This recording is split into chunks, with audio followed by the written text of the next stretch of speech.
Well, good afternoon, everybody. I am your host, Jarrett Hendrix, and welcome to the Artist Talk for today. We're going to start out. I'm going to ask you. I guess what I'll do is first I'm going to take a moment to have everybody introduce themselves, and then from there I have a series of questions. It's about 8 questions, and once we go through those 8 questions. Then we'll kind of have a free for all. If anybody wants to say something or maybe something based off the questions, then we'll go from there, and that'll be what we have today. So first, what I'll do is I'll start with Lisa. Just kind of give an introduction of who you are. Take a moment to introduce yourself and where you are currently creating art. And just to before you start, I'm sorry, just to let everybody know, so this particular exhibit is based on collages. So that's what we're talking about today. So yes, please take a moment to introduce yourself and where you are currently creating art. I'm Lisa Myers Bulmash, and I'm currently creating art in Bothell, which is a town about half an hour north of Seattle. Okay. And so for the viewers here, I'm going according to where I see everyone. So Michael Booker, same question. Yeah, hi, I'm Michael Booker. I have 3 small works in the current show. I primarily work in pen, and I'm currently in my studio at Pyramid Atlantic in Hyattsville. All right, and next we're going to go to Amber. Hi, I'm Amber Robles-Gordon. I'm a mixed media artist. Yeah. And I live and work in Washington, D.C. All right, and next we have GA. Hi, I'm G.A. Gardner, and I create art in the Caribbean in Trinidad and Tobago. All right, well, thank you, everybody. That was great introductions. And now, so that was the first question. So we're going to go to the second question. And the second question is, starting same order, Lisa, Michael, Amber, GA. And the second question is, what is your attraction to collage as a medium? I would say my attraction to collage is its flexibility and its mutability.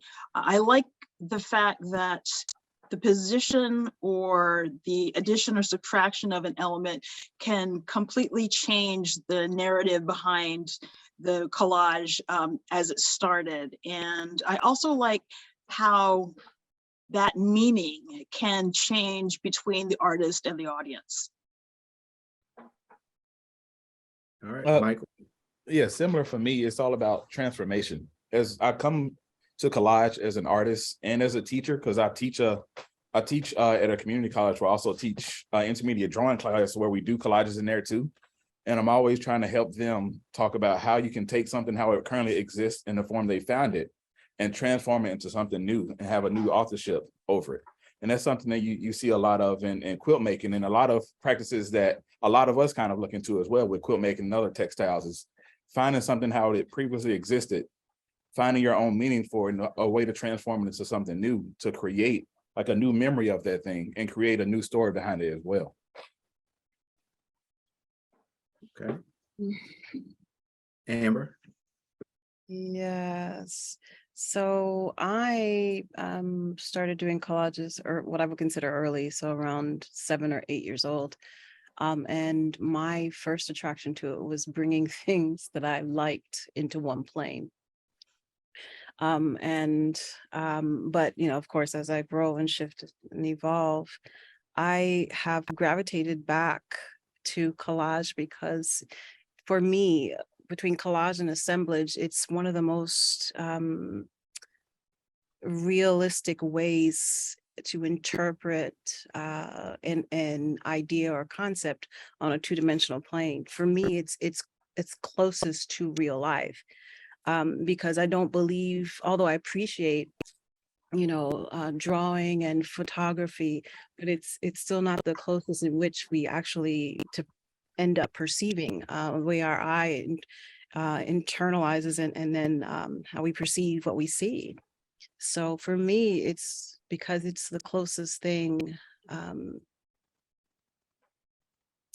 to this plane of existence.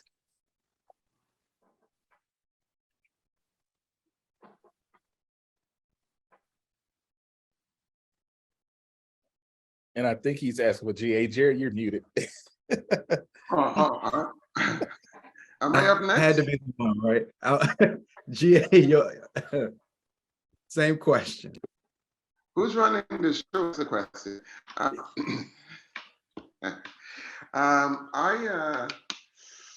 guess I was, when I came to America from the Caribbean, I started to see a lot more in terms of magazines and things like that.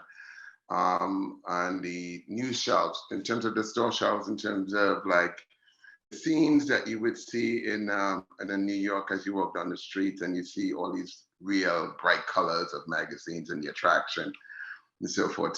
So as I developed as an artist, I was always trying to figure out how I can put some of those type of colors and those sort of a main attraction of eye-catching graphics into the work that I was doing. And instead of duplicating what I saw, I just thought that it's best to just take what I saw and use it and utilize it. So, but the idea was that if I took it, then I had to sort of manipulate it. I had to do something with that and bring it to the next level. So the attraction was there in terms of what I saw, but then I started to think, well, how do I bring it to the next level? Well, I bring it to the next level in terms of the story that I was wanting to tell using the medium that I saw. And one thing I saw was that the medium didn't include too much people that look like me. So I sort of took the colors and I decided to abstract the medium itself and start working like that. So that was the initial attraction that why I came into it. And just really, the palettes were so rich, it's so vibrant, and it really needed to be repurposed to me. Thank you. Thank you, thank you, thank you. All right, so our next question is for Lisa, and it's in the press release for this exhibition. We quote fellow exhibition artist Lisa Myers Bulmash saying collage is a process of purposefully taking things out of context. Would you agree with yourself? I would agree with myself. I think I'm 100% right on that. I love how you can tilt or shade a meaning with just a little bit of nudge. It could be a large canvas. It could be a fairly small one. I've worked on paper as well as birch board. So I really like the fact that I would say I really like the fact that every piece of a collage comes to the substrate with its own subtext, with its own meanings, and that those meanings are going to be different for everybody. And I like to see how those disparate meanings clash in people's heads.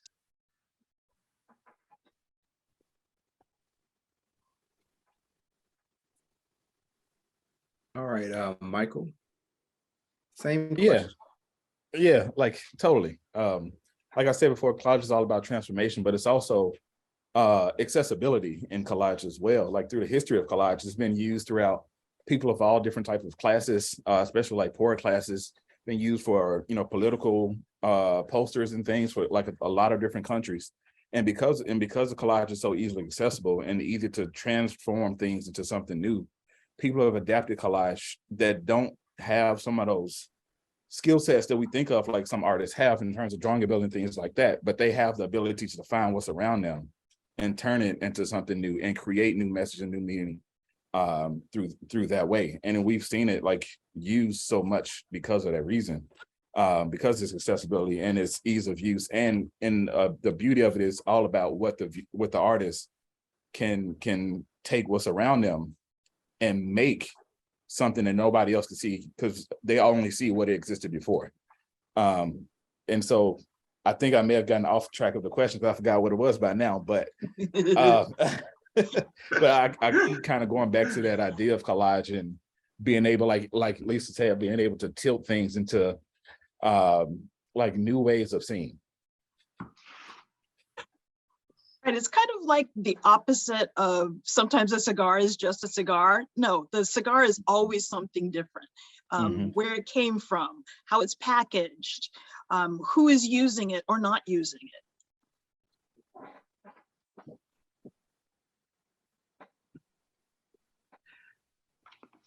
All right, Amber. Yeah, so I agree. One of the aspects that I definitely have been grateful for in relationship to using collage as a tool is that, and even as I appreciate it when other people create through collages, is that there's always this wide range in relationship of how you can define collage. You have where you are using slivers, you know, it can be down to a small piece of paper or magazine paper. Sometimes I use, you know, I don't necessarily call those collages when I do them. I call them paper mosaics because they look like a paper mosaic. They look like a mosaic, but done in paper. But then you can even get smaller than that and use it as your like pixelation. And then you can, my brother also does collages, my younger brother, and he does, he's gone into where he's using longer slivers, and he works through gradation. Then you can go all the way up to where you're actually taking portions of either figures or objects and bringing them into, you know, one plane to convey a message. So it has become, although I think some collages I think can dive into the area in which they become formulaic. And then I'm just like, to me, it's like, okay, push beyond that, you know, and that's just my teacher mind, you know. If it's become too easy, then my teacher mind says, okay, well then what's next? But I love the fact that we have been able to cultivate and continue to pursue, you know, this wide range of what collage, how it can be used, how it can be appreciated. Yeah.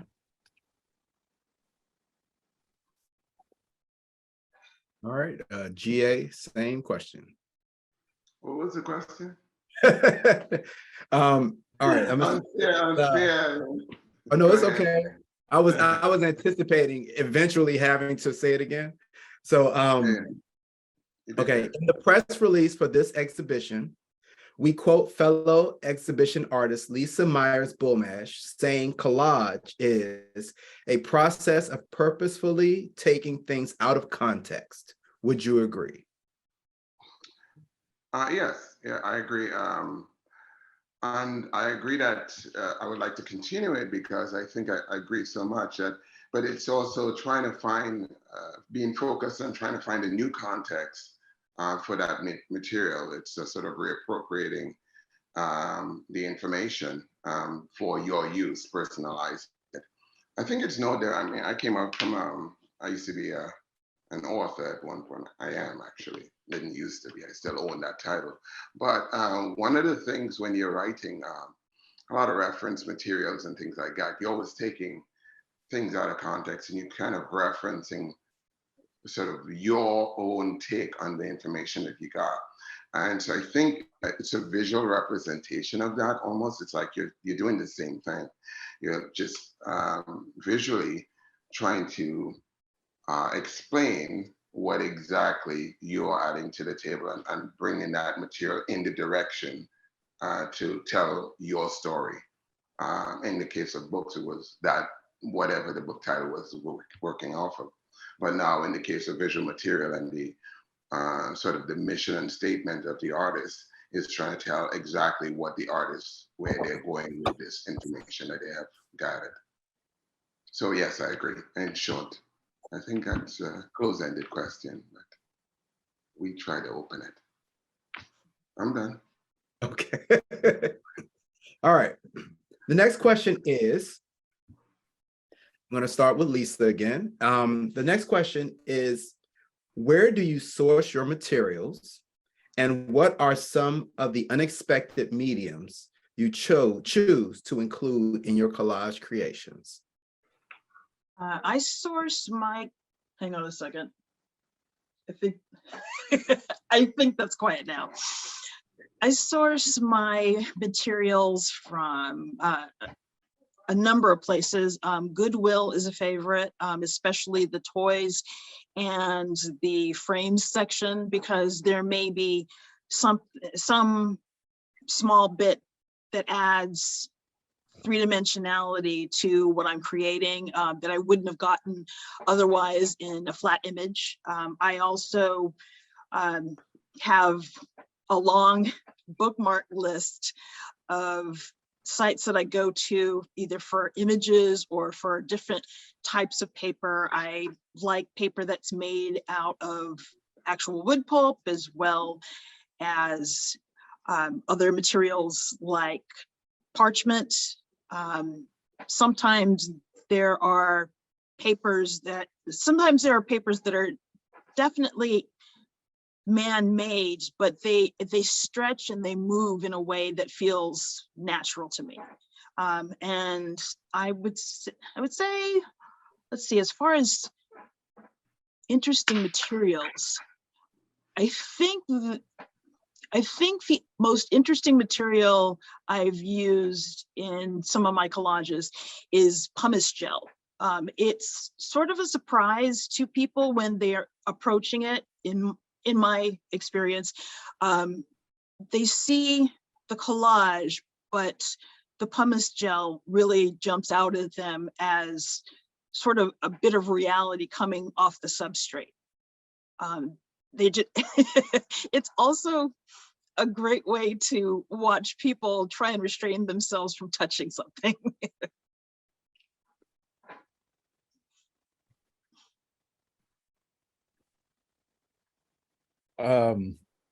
For me, I love Nat Geo's, National Geographics.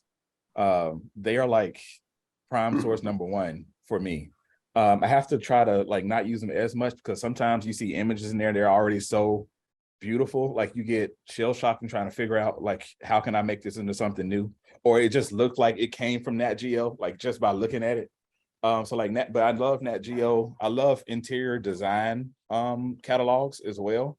Like there was this one store, Restoration Hardware. I don't know if it's even around anymore. But like all the patterns and their color palettes and everything in there, I used to love. But those are like two of my more things I use a lot. And I also love papers as well. Like there's one of the pieces in the show, there's a paper, I got it from another studio artist here at Pyramid. She gave it to me. It has plant seeds in it. And like she made the paper with plant seeds in it. And apparently you can like grow the seeds in the paper somehow. I didn't activate it or try it out, but it was sitting in my drawer for like years and years, and didn't know what to do with it until I looked in my drawer and saw it there and decided to use it, you know, for some of these collages here. And it was really fun to kind of put in there. And I've been like bleaching paper a lot recently as well. And I know another artist in the show who's not on the call right now, but he's also been doing a lot with bleach and canvas and papers as well too. So that's kind of been exciting for me lately. And I'm coming from this because I haven't made actually collages in a while. And I just started doing it for this show. And it was really fun to kind of jump back into it. And because at first I was like, I guess I'll do it. And when I started, and I was like, this is the most amazing thing ever, even though I already knew that it was, you know, but it's just been a while since I've done it. So I'm excited to probably, you know, do some more and find some more unconventional materials to try to look for. So sourcing materials depends on what I'm trying to convey. Collaging, like other artists, is just one of the mediums that I utilize as a language. So, for example, when I was working on a series called Paint Chips, which was talking about the access that some people have to wealth and what that means. How is that perpetuated in their lives and their daily ongoing, way that they address, either adorn themselves or address their surroundings. And so I went to Home Depot and some of the paint stores, and I got the actual paint chips. That's what they're called.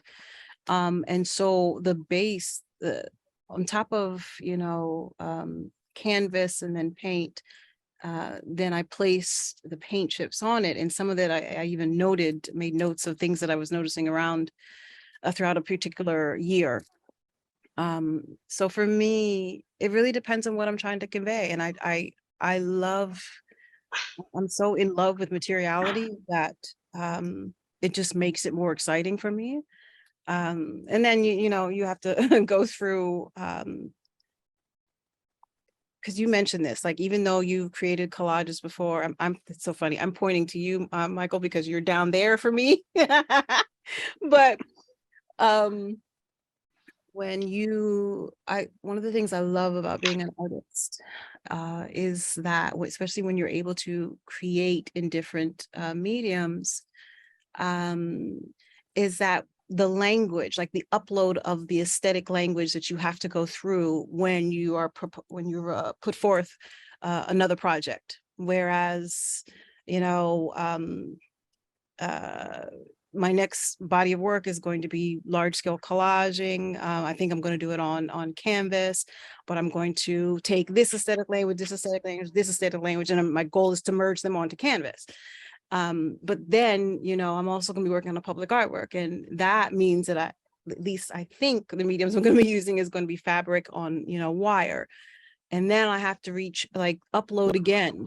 What are the rules about working with, especially when you're working with materials that are not necessarily friendly. Like, working with wire is not friendly. You got to have a respect when you come to wire, because wire will tear you up.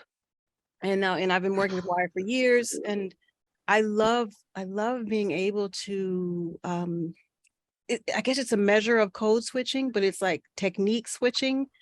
And then you almost yearn for it. And earlier in the last year, I did sewing, what I call With Every Fiber of My Being installation, where I was hand sewing little circles and then compiled into a large scale installation. And when I'm doing too much collage, or when I'm doing too much public artwork, I yearn to go back and do the hands succeeded, and it's a certain amount of focus that you have to get.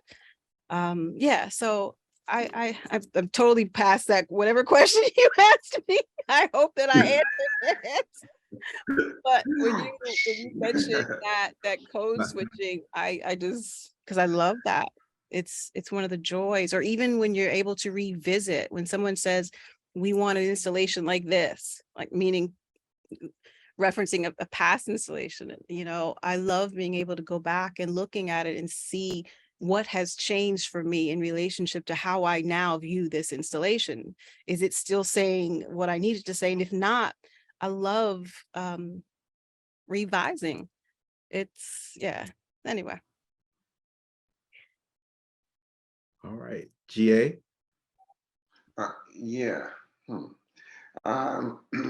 The materials, I remember the question. Sourcing the materials. I kind of don't try to source the materials too much. I think I just try to take anything that comes to me and try to use it. And in the past, I've found that even my trash or anything printed or colorful, if I could put it to work, I will. So I don't do too much looking for it, but I end up with a lot of it, which are magazines. I'm also known to source materials from old posters, street posters. I like things that are already sort of has already been patinaed by nature, naturally sort of already faded sometimes. They contrast nicely with some of the bright new printed materials. So I'm looking all around for materials, but I'm not really trying to find it at the same time. If anything comes to me, I use it. But also, I am also trying to figure out a way to, always in my work, trying to figure out a way to add texture to it. And that's one of the things that sort of gets me a little out of the realm of collage, but into collage at the same time, because I kind of would find like bubble wrap, or I would find, as a German say, foil. I'll find bubble foil, and I'd use that, or I'd integrate other things into the artwork. There's a piece I did where I included shopping bags and things like that. So any printed material that I can get, I sometimes just bring that in. And so my studio is just a mess of all sorts of materials. But the main thing that I'm working with is just magazines and sourcing magazines. And I agree that with Michael about the use of things like National Geographic. I mean, that's one of my favorite.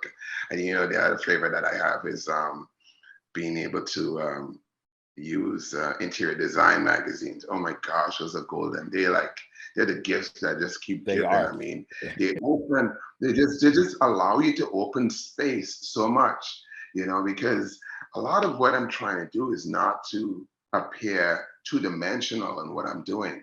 I'm trying to get to that third dimension so you could get more into the work. And a lot of my challenges have been like that. And so if you get like a printed interior design magazine that's already tackling that third dimension in terms of looking more three-dimensionally into a piece of work, because you're shooting interiors, I mean, it's golden. So when I get those, I'm really happy, because now I don't have to use much paint. And I'm actually moving away from paint altogether. I want to become a purist, is where I'm heading, you know? Truth be told, I don't want to see paint anymore. I just want to just start ripping paper and just putting it. I think I could get a lot more. I'm able to tell my story by doing that, so I don't need to go to the next level, I think, with paint, by adding paint. So I'm going opposite. I used to paint over everything that I got and kind of like subdue them so they could work together. And then I started saying, okay, the initial attraction was all this color. And so I'm coming back to the initial attraction that I had for collage. Well, thank you. Okay. Next question is for Lisa. We're going back to Lisa. Is a number of you reference ancestral quilting traditions as an influence on your collage work. It was an interesting overlap, which I hope you will speak to. I don't have a whole lot of experience with quilts, but I am fascinated by the variations in textures, and that's something that carries over to my collage practice. I may have a Japanese style paper next to one that's made of reconstituted banana peels or something, that next to something that has inclusions, and all that next to a piece of marbled paper. I like the fact that with quilting and with collage, with quilting and with collage, you make the meaning. And sometimes that meaning is really private. Sometimes it's, you know, big banner headline kind of message. But I like the fact that that quilting also goes back to reusing older materials. I've come around more to a viewpoint in that I want to get as much use out of papers or other elements in my collage as I can. Even though collage can be made up of scraps. I don't want it to feel like I have just used stuff because it's there. I want to use it because I have respect for the materials and because I want to use every possible bit of it to convey my meaning.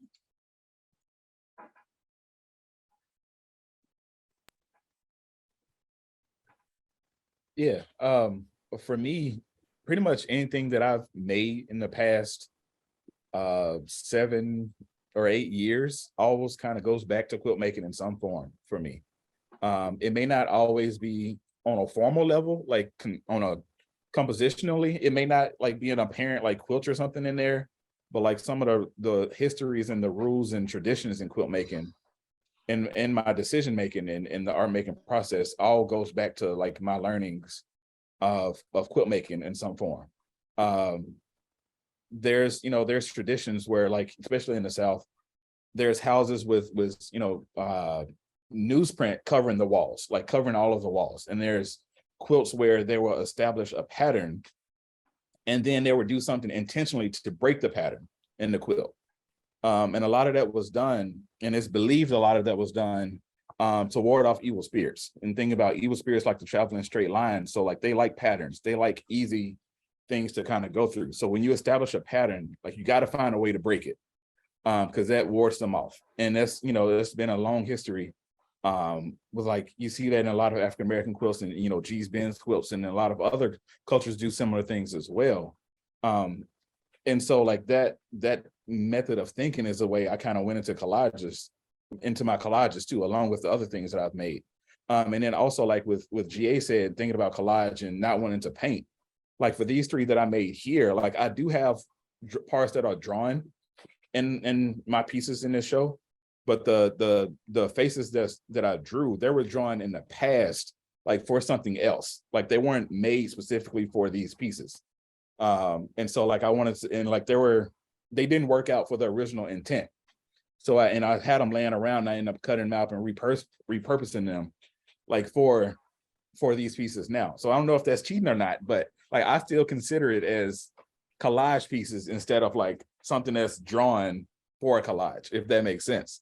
And in the traditions of quilt making, it's usually older, materials that you're using instead of, going to the store and buying something new to make a quilt out of. It's usually old work clothes or old bed sheets and jeans and things like that. And so like I didn't want to like draw as much when making these pieces. I just wanted to make and create and get another headspace. And kind of like what Amber was saying, when you're switching material to material, no matter what material I'm working in, I feel like it all kind of goes back in some form into quilt making for me in some way, no matter what materials that I'm using. So okay, a number of you reference ancestral traditions. So yeah, my mother absolutely loves, I was gonna say love, but she is alive and kicking, thank God. But she taught me how to love quilts and patterns and material. And my family is from so I'm Afro-Puerto Rican and Afro-Caribbean, but I was also raised in Arlington, Virginia, and my mother, she made sure that we had this environment of like a great span of what was considered Afro-Latina. And so I had people that were Ecuadorian, El Salvadorian, Colombian, and I say those 3 because they have a type of quilting, and it's more of like embroidery, like the background is quilted and it's a scene quilt, and then they embroider and a little bit of cutting out and sewing usually the figuration on top of the quilting. So I was exposed to that and things like G's Ben's quilts and quilters and Barbara Cole. I don't know if you remember Barbara Cole, but and a range of other quilters. So I've always been fascinated and been influenced by quilts. And the way that I create, I think, asymmetric balance, like I'm always looking for some some aspect of how to balance my works. And I definitely think that the template absolutely comes from being exposed to fabric and quilting early on. But I also think that I go from paper to fabric and then to other mediums. But the foundation, I absolutely think, is being able to be seen through various mediums. And then, no, Michael, that's not cheating, because the works that I created or that are being featured in this series is called The Temples of My Familiars. And a couple of years ago, Amy and I were in talks, and we decided that I would do some works for showing in Miami. And I remember, like, over the years, where you have, like, literally what you described, where you have parts of pieces, parts of conversations, and what I call aesthetic languages that didn't work for the particular purpose that I thought I intended them to. But I knew that they were still valuable. They were still saying something. I just couldn't make them say what I wanted them to say at that point. So I catalog them and then save them.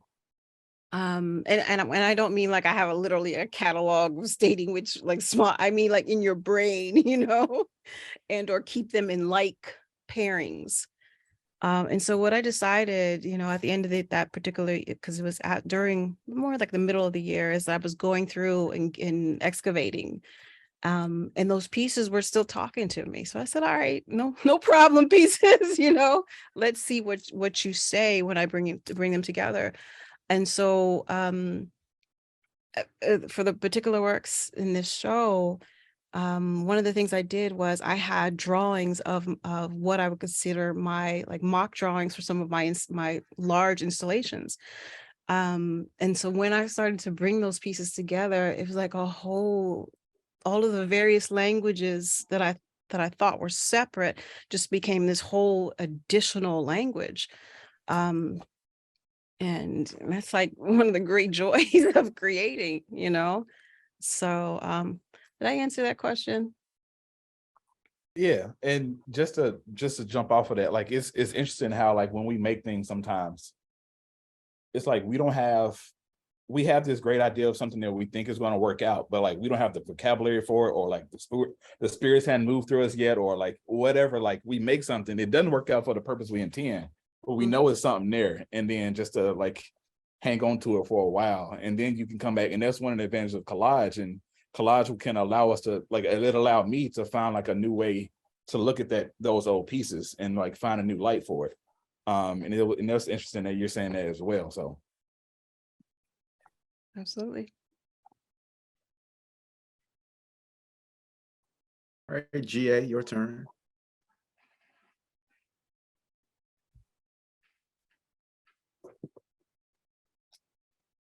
I think he's frozen. Yeah. All right, we'll give it a couple of seconds. Maybe it'll pop up.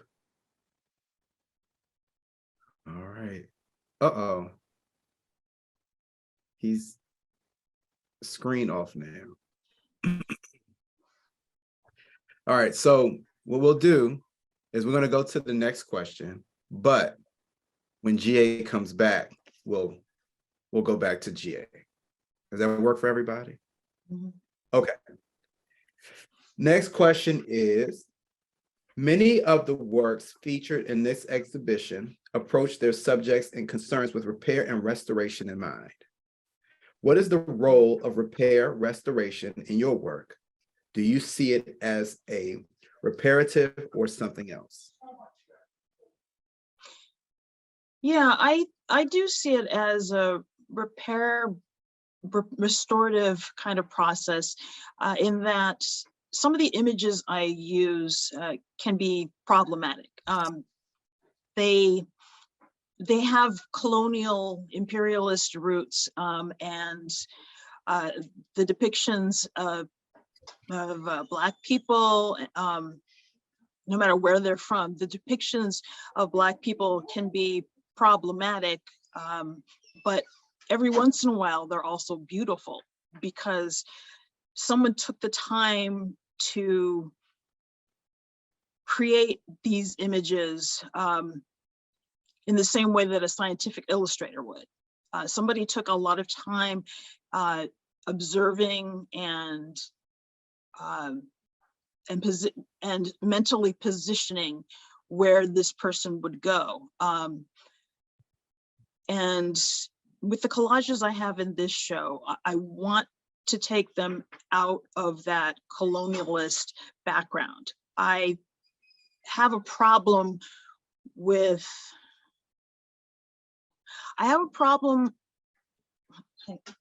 hang on a second. I have a problem with just letting them stay as they are, because I know that these images were not meant to speak to people like me. They were meant to categorize and box people like me. And I want to remove them from that original context and see what I can do to bring either some dignity or some emotion, some joy, or anger, sadness. I want these to be images of people, not images of specimens.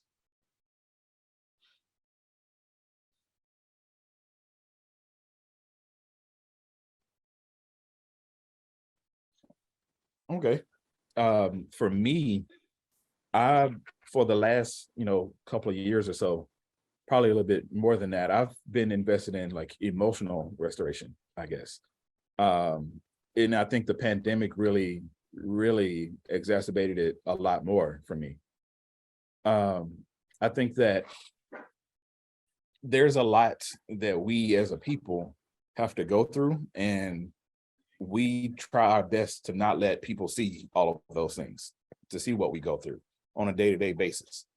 And the battles that we face with ourselves and with others, and the perceived notion of ourselves to others, is a lot that I've been looking at a lot. I think there's one moment in history, and I think of it as one moment in history. The pandemic is obviously a moment in history, but what I'm actually thinking about right now is the Will Smith slap at the Oscars. And the reason why I bring that up is because, like, when that happened, there were so many like think pieces and stuff written about that moment, telling me like how it's supposed to affect me, like as a Black man, and how it affects all Black people, and how he may have set people back or set us forward, like whatever. Like there's so much about it.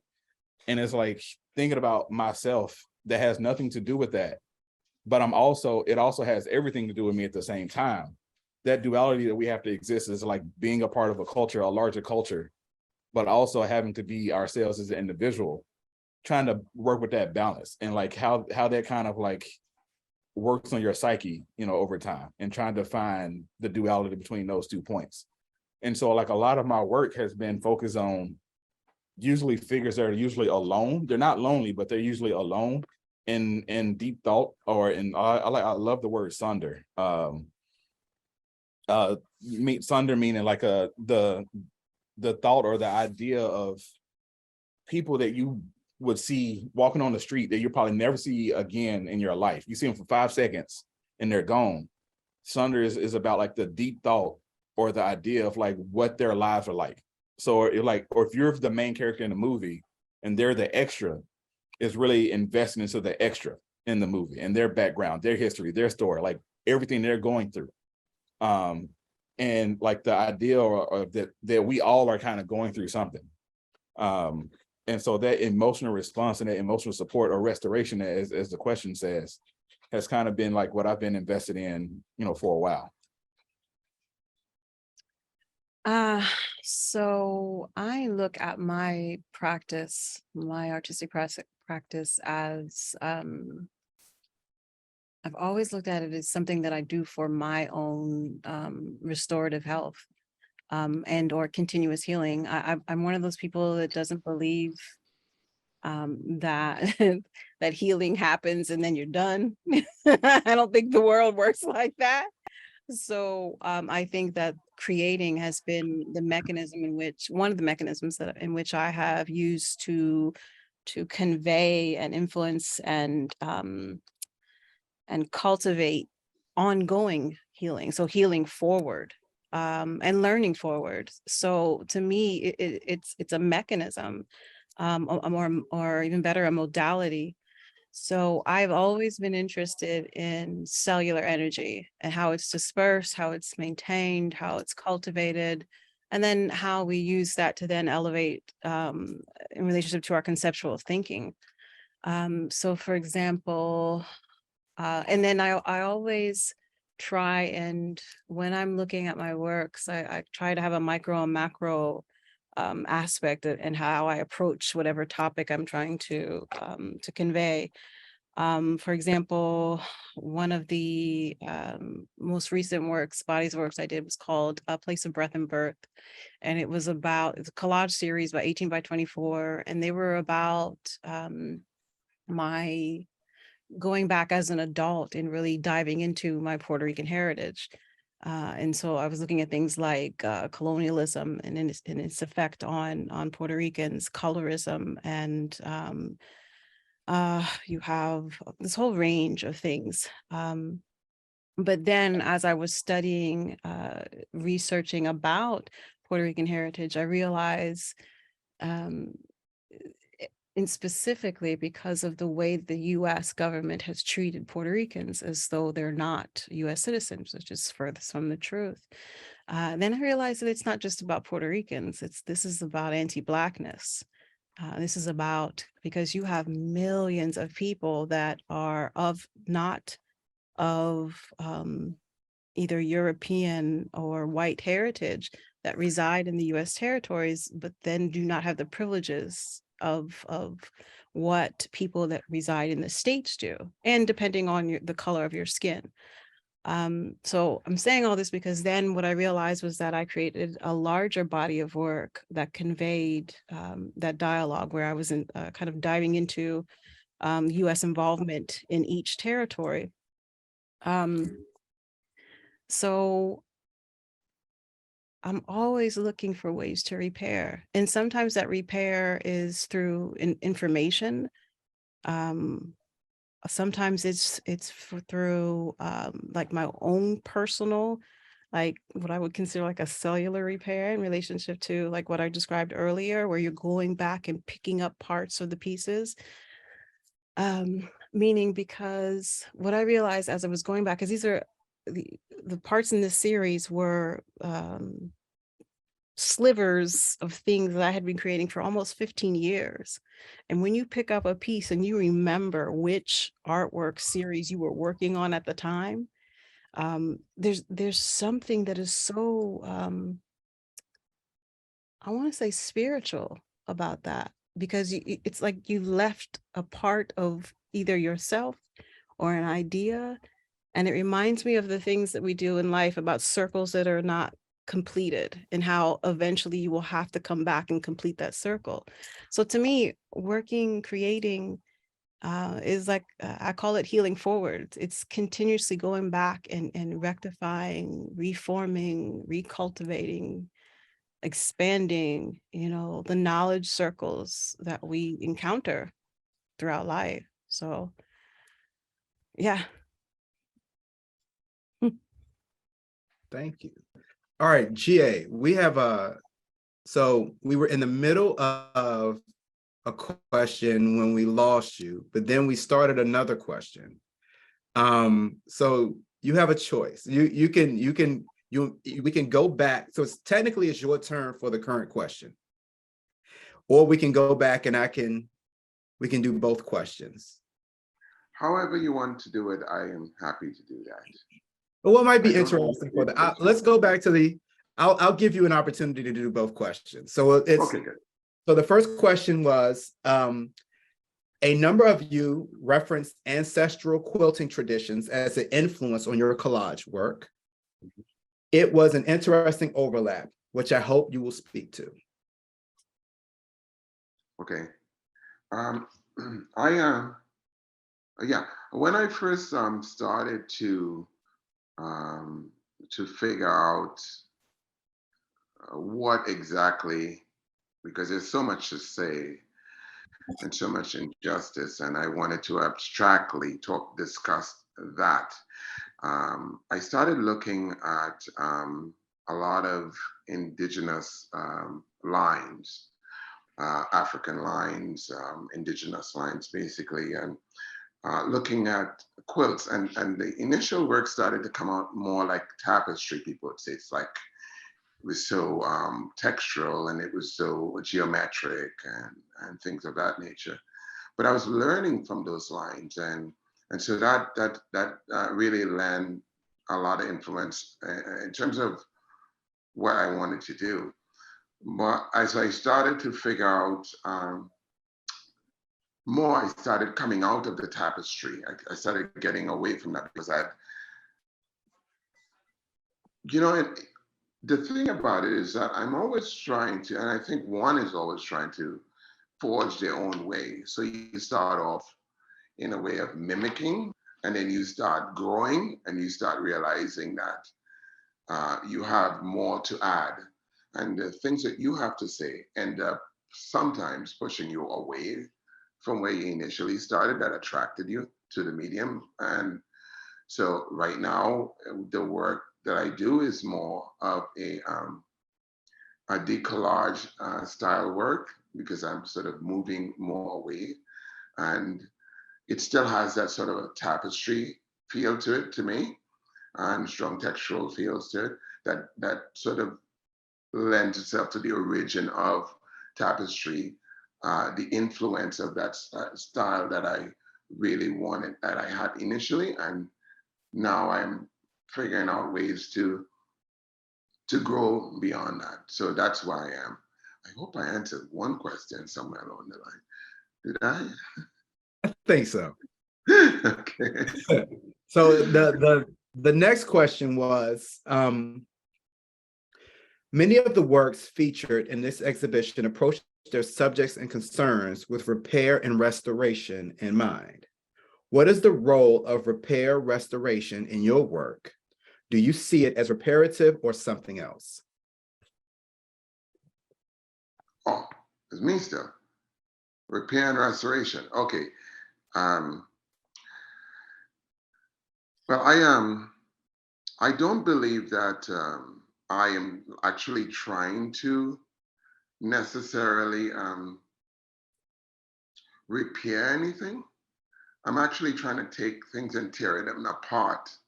So I'm actually trying to destroy what I see, but use the colors that I get from it, and the materials and the parts that I find very interesting, and undeniably in every culture, it's just way too interesting to pass up.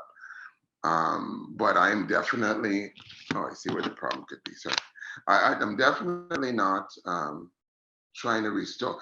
If I'm doing any restoration, it's really about building back what exactly I want to discuss, but I'm not actually restoring it, except that I want to say. I don't think I think I'm very destructive. I'm very angry, and I don't like to be angry to the point that it's obvious. I don't know. I'm not trying to please anyone, but I'm trying to make sure that I could release the anger into the work. So a lot of things that I'm doing is trying to sort of get rid of faces, get rid of elements, get rid of things that I don't want in my work, and try to build it back to what I want to see. Hope I answered something. That's all I got for you, really. That was a lot. It was good. All right. The next question is, some layering of mediums in the artwork of this exhibition seem to speak and relate to sculpture. Does that ring true to any of you when you create in collage?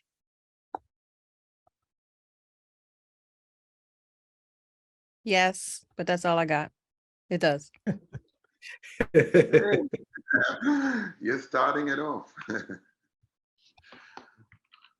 I'll say for me, I think about bust a lot. And so like all of my collages are all from shoulders up. And I did work, you know, a long time ago, thinking about busts and sculptural busts and ourselves as artifacts. And I'd say that'll be my only relationship to sculpture. Well, for me, like I was saying earlier, my draft renderings of my textile sculptures were included in this body of work, except that I inverted them. And when I inverted them, for me, they became like temples, hence the name Temples of My Familiars. So yeah, I just see them as an extended language, and I don't know, I feel fortunate that I'm able to almost mix and match them. And that adds to the aesthetic narrative that I'm able to convey. But they're absolutely, they're intertwined for me.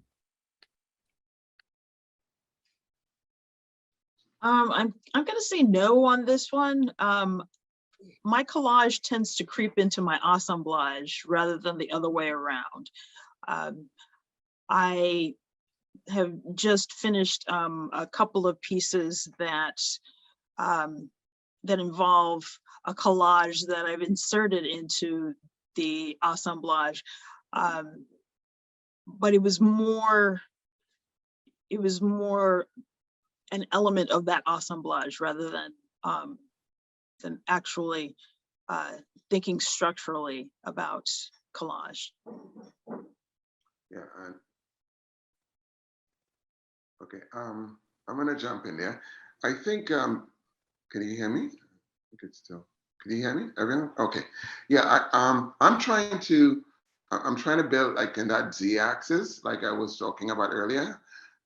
So I'm not really actually creating sculptural work, but I'm thinking in 3 dimensions. I'm thinking about how the viewer can actually get, how the work could be more engaging, how it can actually, what would force the user to interact with the work more, you know? I'm going to quote Sam Gilliam here, the late Sam Gilliam, and he always told me that. He says, good art is like a stop sign. When you see it, you're just gonna have to stop, and you don't know why you stop, but you're just gonna stop. And so forever I leave that in my head, and I'm saying, is this like a stop sign when I'm finished? Is it? You know, so I'm always like remembering that bit of information. I think how I'm sort of approaching that and trying to solve that issue for myself is to try to figure out how the user could find a path into the work. And I think when you create paths into pieces of art, you are actually discussing it in a sculptural manner because you're starting to discuss it in a 3-dimensional manner. So that's to that extent, yes. But Yeah, and I have to add that it's almost, for me, although I definitely think that the collaging references the sculptures, it's almost, I in my collages, I'm always trying to mess with our perception of dimensionality and perspective in general, whether it's two dimensional perspective or 3-dimensional. And so for me, it's almost that I'm trying to push past the sculpture, because I'm trying to create these environments that in even architecture, because some of the way that I'm stacking some of the objects to some extent, to me, it reminds me of architecture. And then I create environments around it. So although I absolutely do sculptural works, for me, this is more into when I'm dealing with public artwork or site-specific room size installations and trying to get that idea to be conveyed on paper. So I absolutely believe that they're interconnected for me. Yeah, I agree. All right. So this is the last question. And it is, What do you hope the viewer takes away from your work?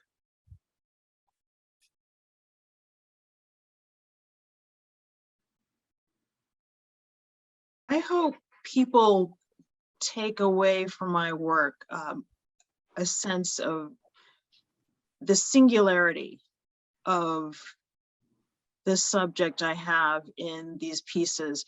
The idea that there was this person who will never be replicated again, even to their closest relatives. There will never be anyone just like them. And I guess you could say I want my subjects to have a sort of soft landing in the minds of people who are viewing the pieces. I want them to be seen as special and unique, and cut away from some of the influences that I first picked up these images from. That's why I wanted to use very light and airy pieces of scraps of lace paper when I decided to lay these things down. I also want people to think about how when I use marbled paper, I want people to think about the fact that there's never two pieces of marbled paper that are exactly alike. And I think that should extend to the images of people I use. I know for me, I know as artists, we're supposed to like have the answers and on the things we make and be able to explain it and talk about it. Sometimes we don't know. And I know like, because these are like newer pieces for me, sometimes it takes me a few months even to like try to figure out like what they are.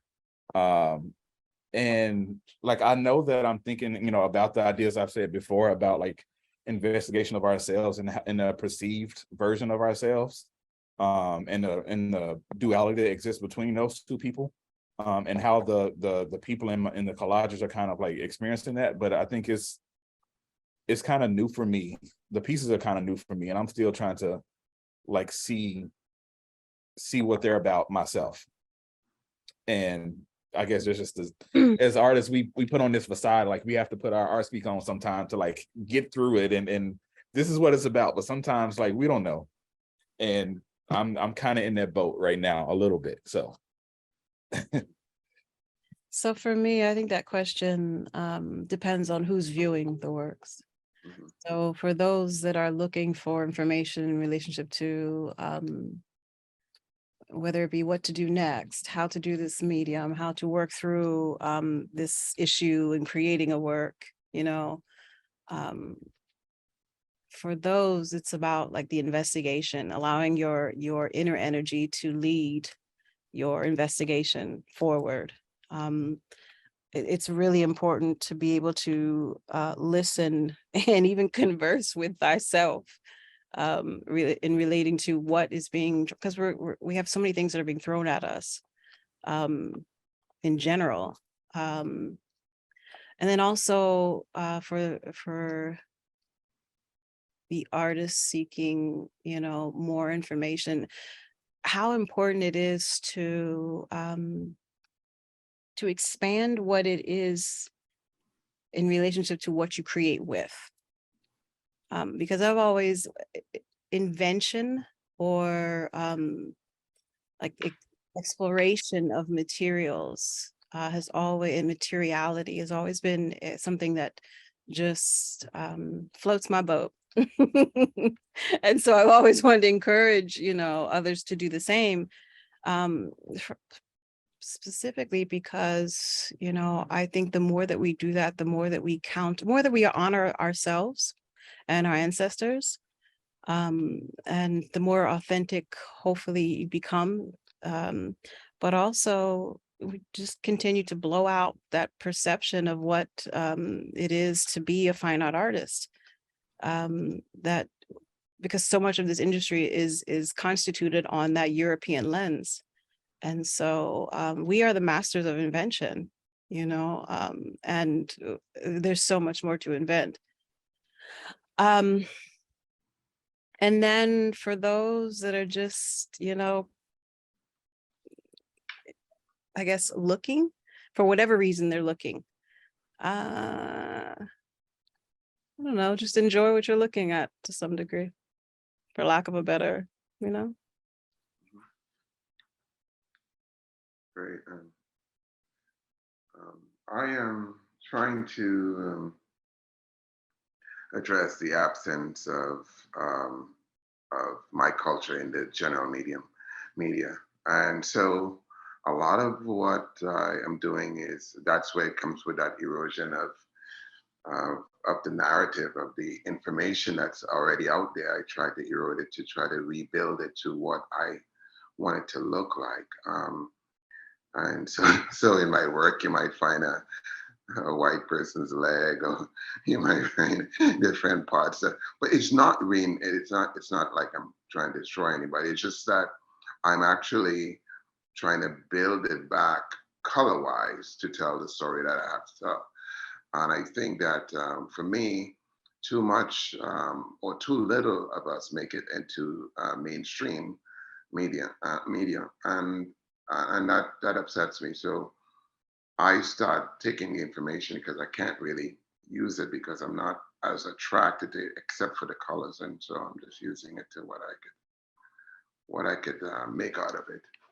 Anyway, so I think that's. Can I interject, GA, that whether you call it or not, that's a form of restorative work, because you're trying to give back value to those that may not perceive it because they've been taught something different. So that's restorative. Right. Well, now I'm going to put that in my bio now. Thank you very much. GA, the master of restorative work.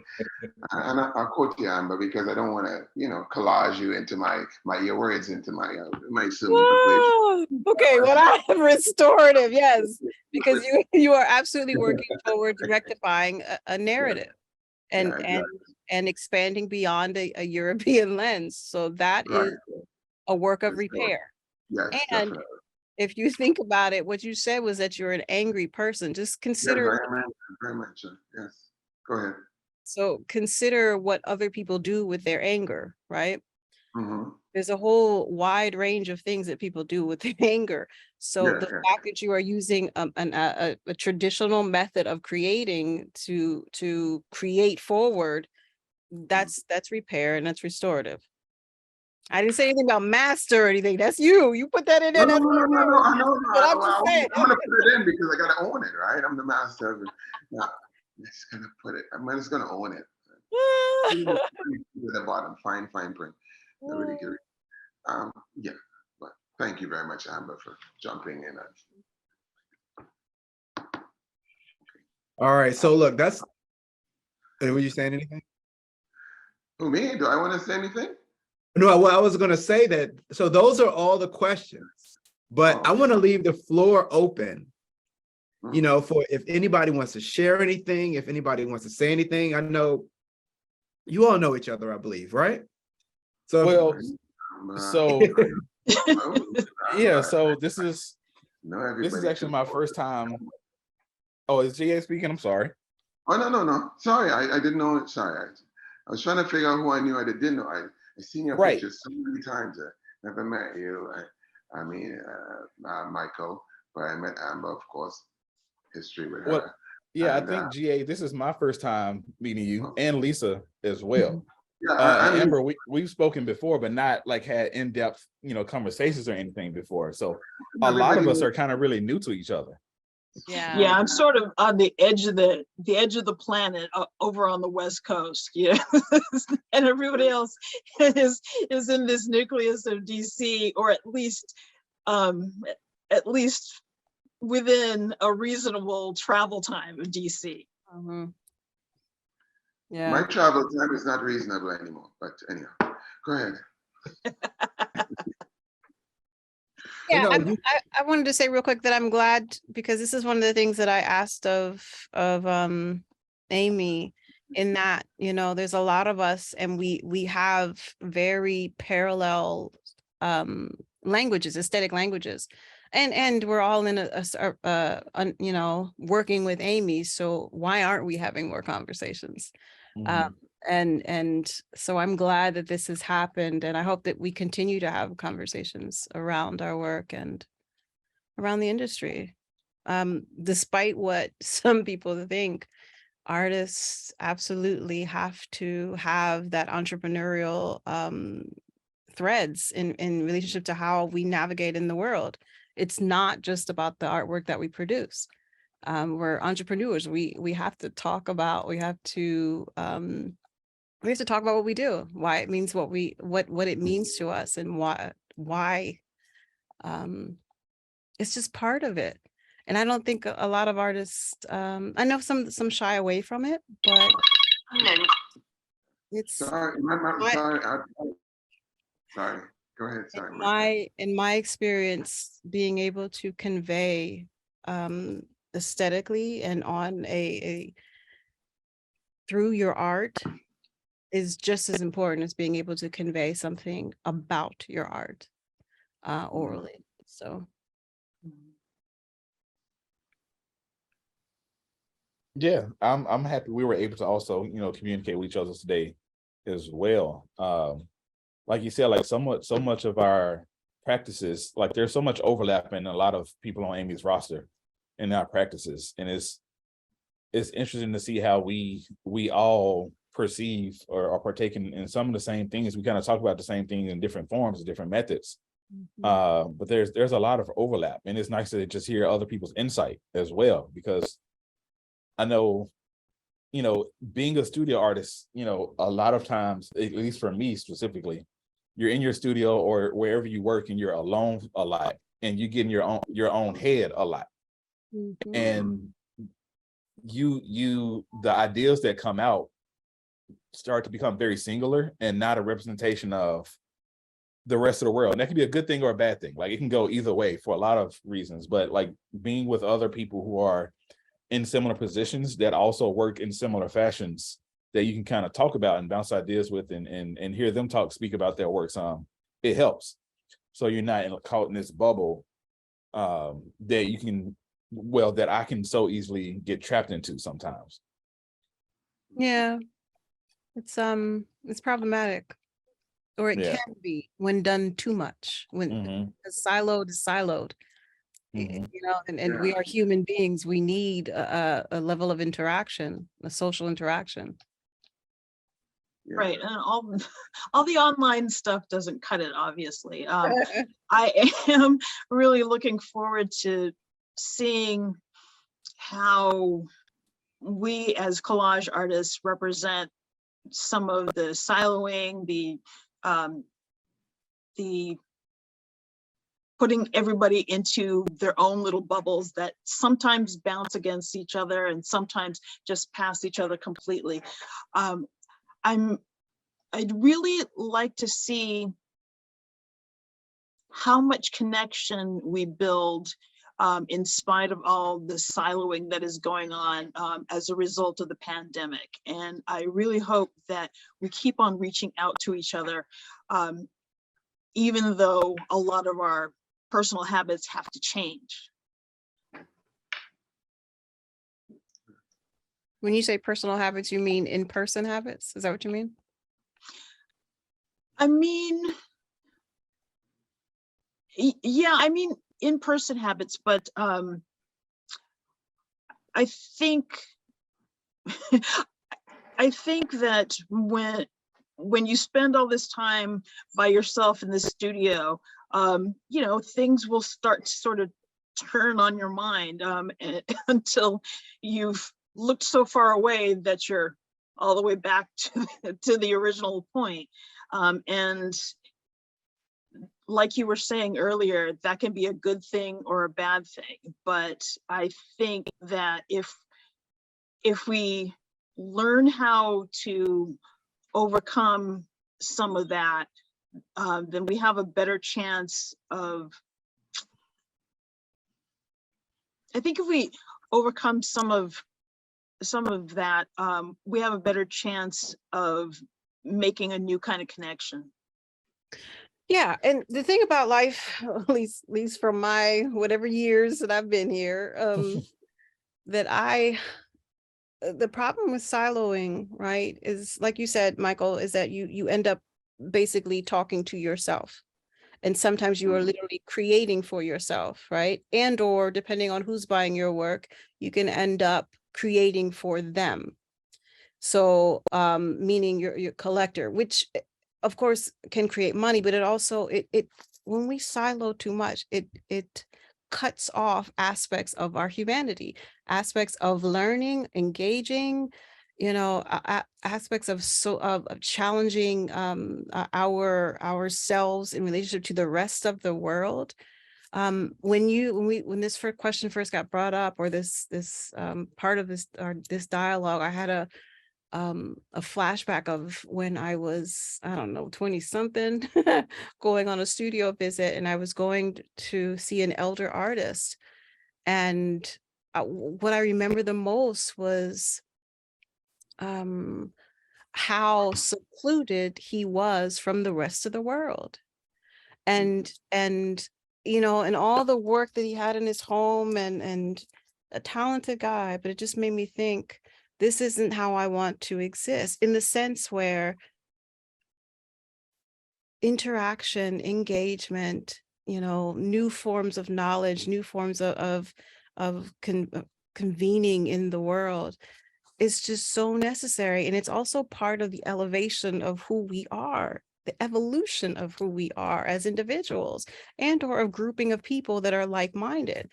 When we stay too much in one mode of existence, that becomes our limitations. It becomes the limit. Well, that's in my opinion. Well, yeah, it's interesting that you say that, because like I think about like my work, and what I think about a lot is literally about the silo. And like a lot of my work, like most of my work is figurative. And it takes a lot for me to put more than one person like in a piece. It doesn't make sense to me to do it for so many reasons. Like I have a few pieces where there's multiple people, but a lot of it is the processing of that information or those interactions back when you're like alone.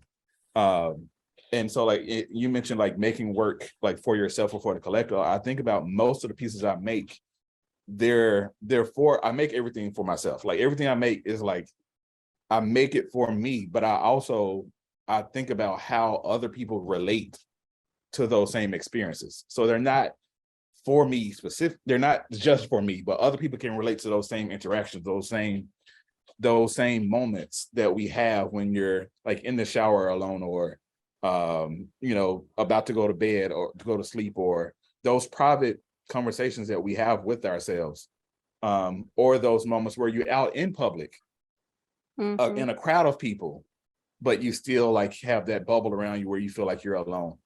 Because like this, I talk a lot about the perceived notion of ourselves, and thinking about like double consciousness theory and other ideas of like how people perceive us versus how we perceive ourselves versus who we really are. And like just that, all that being wrapped up. So a lot of my work is all about like those singular moments that we have with ourselves, trying to investigate or interrogate all of the external stuff that's going on. So it's working with that silo, but also recognizing that everybody else is in that same silo too. And so like it helps to have these conversations, to talk to other people about the silos that they also exist in as well. Yeah, I can't claim to create in a silo. I can't. And that might just be my makeup, like how I made up. I literally I don't necessarily have to have people around, but I can't claim what I do as a silo, because silo means something very specific to me, and that's not how I want to exist. So I'm just saying this for me, like, and that's why I try and expand, like in relationship to who I try and have a conversation with, in relationship to the works that I create, like I reach outside of who it is that people, when they look at me, perceive Amber Robles-Gordon as, because on a cellular level, I will not tell myself that I'm being siloed. I can't put that into my own energy. And then I want to say that, remember that we're creators. We're literally creating the time, space, quantum, whatever that we live in. So the other thing because literally the image behind you, Michael, is of just one person staring into an abyss, into one other person. Yeah. And so, I don't know.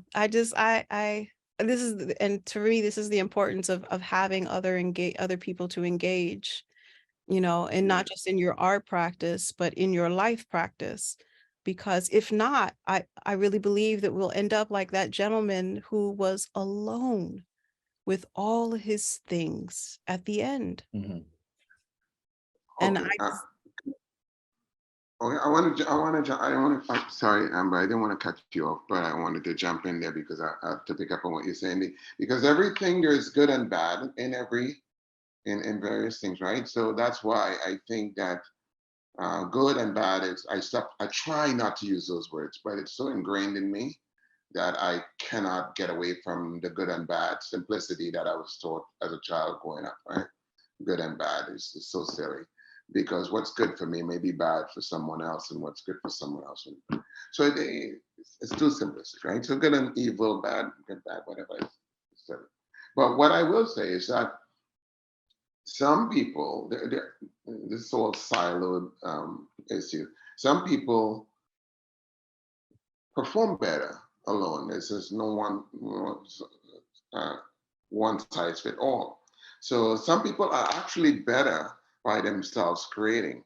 As you reference this gentleman, the thing that I'm thinking about this gentleman is that we're here for a certain time in this world, and our job is just to let the information, how we feel about the world, whatever, our message go in that time.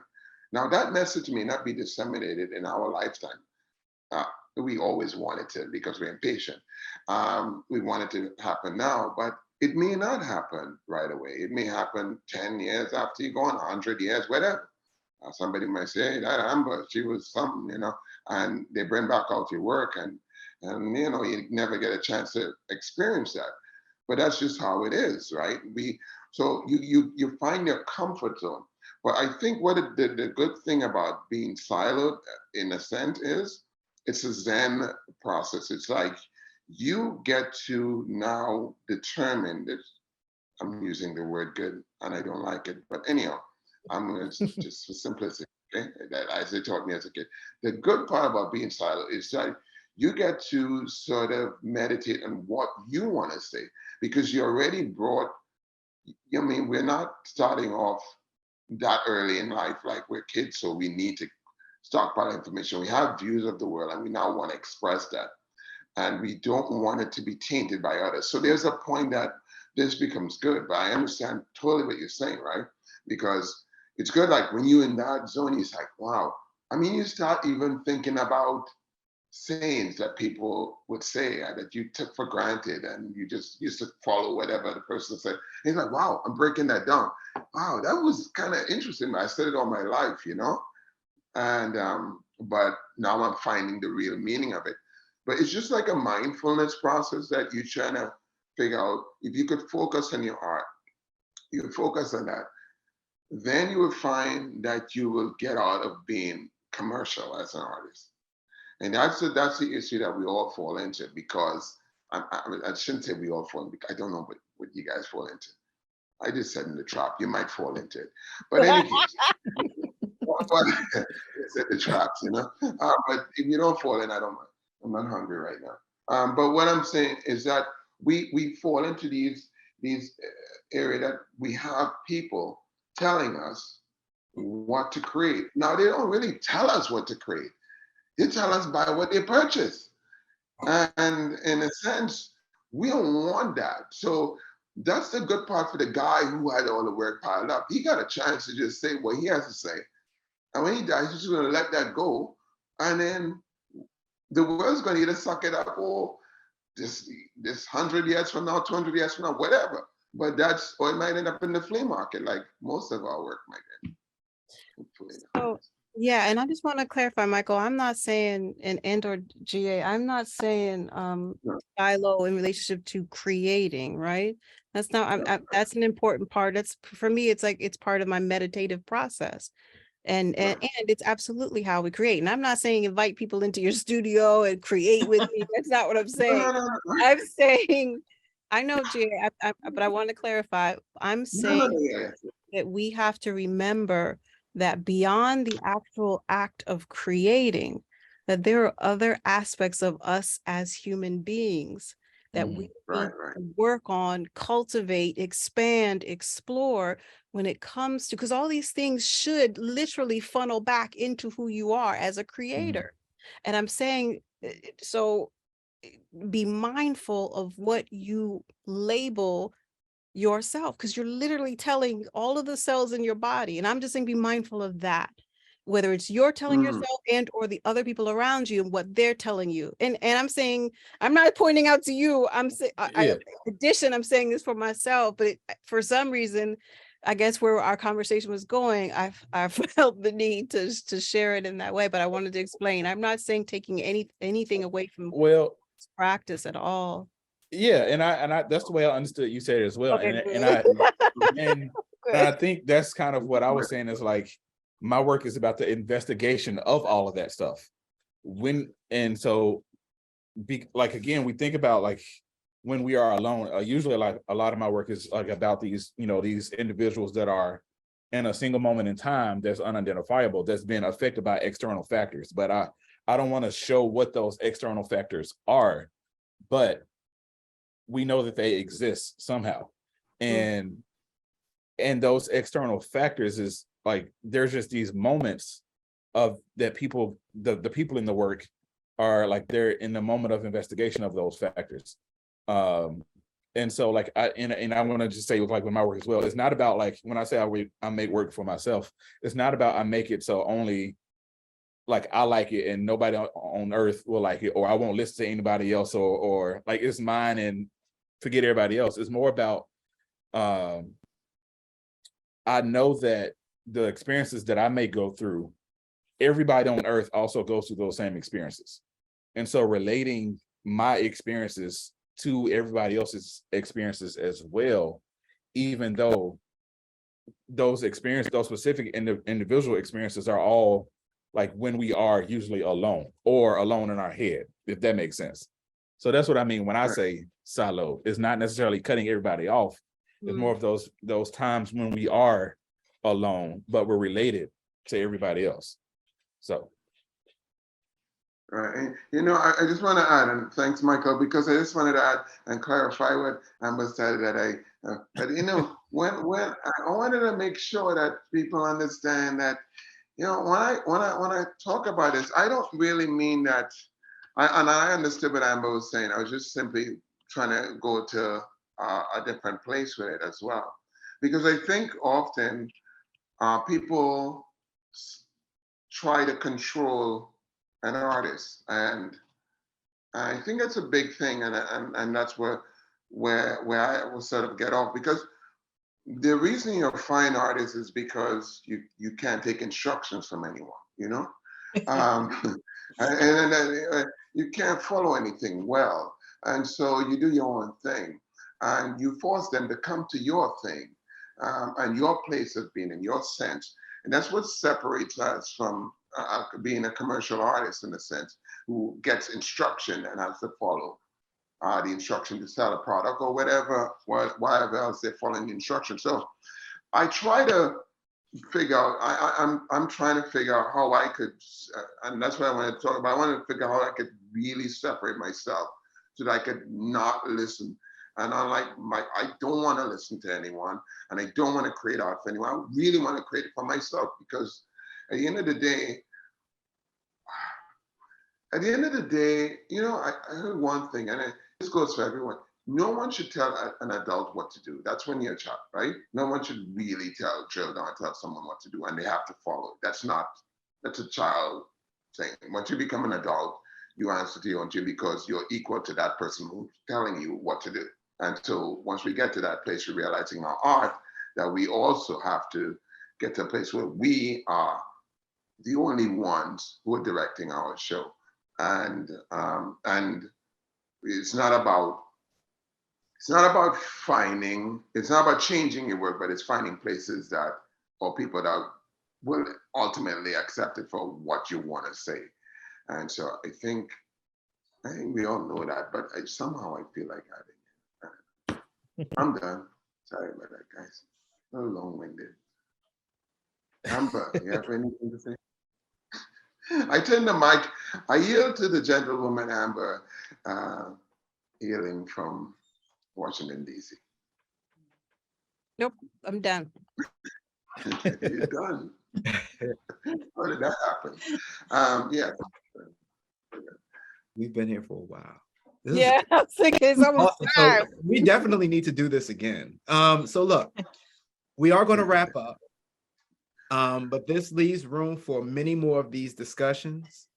And but I do want to thank each one of you for being a part of Morton Fine Art and then participating in this. And you all are such amazing artists. I have personally had the pleasure of experiencing all of your artwork. So this is a joy for me too. But yes, again, thank you all for participating. And yeah, and we will, for all the people that are going to be watching, I'm going to leave all the information for each artist at the end of this video.